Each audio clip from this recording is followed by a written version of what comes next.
Hello everyone! Welcome to Grandma's Lab. Samahan niyo po ako mga ka-grandma, magluluto tayo ng tortang alamang. Madali lang po itong lutuin mga ka-grandma. So tara, umpisahan na natin ang pagluluto. Ito po yung alamang. Lalagyan po natin ng cornstarch at saka harina. Pwede pong third class flour ang gamitin nyo para medyo mura lang. And then, lagyan po natin ng ground black pepper.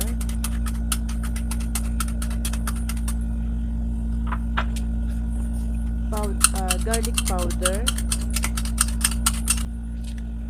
And then, lagyan po natin ng onion powder.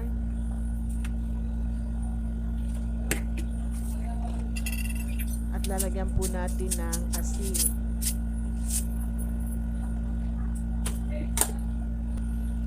Ngayon po lalagyan natin ng butas sa gitna para ilagay po natin yung itlog.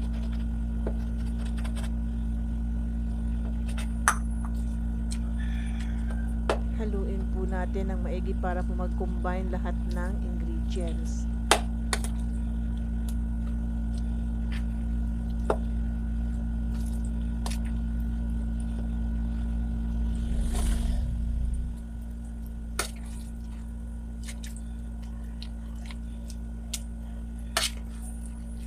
Pwede po kayong magdagdag ng carrots kung gusto po ninyo.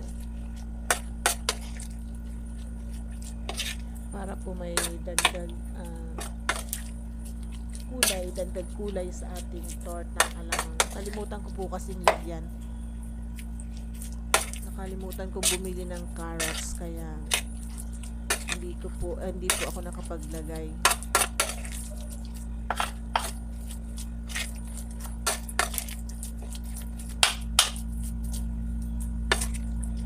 Ayan, haluin lang po natin ng maigi.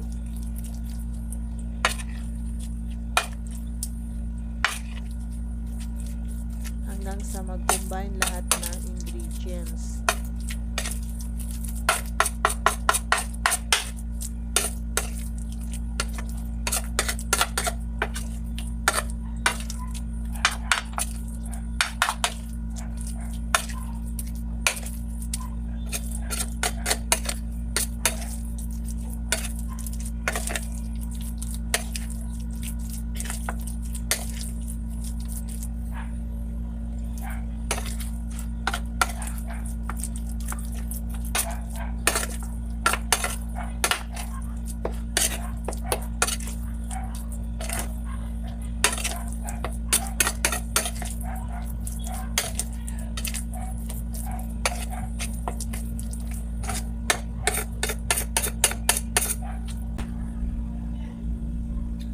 Ngayon naman po, magdadagdag po tayo ng konting asin kasi po tinikman ko po siya, medyo matabang pa. Kaya po magdagdag tayo ng konting asin.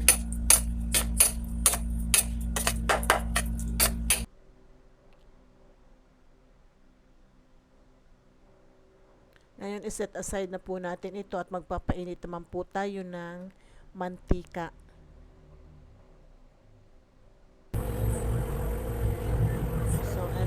Nagpainit ako ng kawali at nilagyan na natin ng mantika. Ngayon, kapag pumainit na rin yung mantika, saka na po tayo maglagay ng ilagay na po natin yung ating alamang mixture. Ayan. Hintayin lang po natin mag golden brown yung kabilang side. And then, babalik na rin po natin para yung kabilang side naman po ang ating lulutuin. So, eto na nga po, binaliktad ko na yung ating tortang alamang. So, ngayon naman po, hahanguin na natin. Same process din lang. Parehong proseso din lang po yung mga natitira pang alamang. So, ito na nga po yung aking tortang alamang. Sana po nagustuhan nyo ang video na to at huwag po kalimutang mag-like, share, comment, and subscribe. Thank you for watching. Bye! God bless everyone.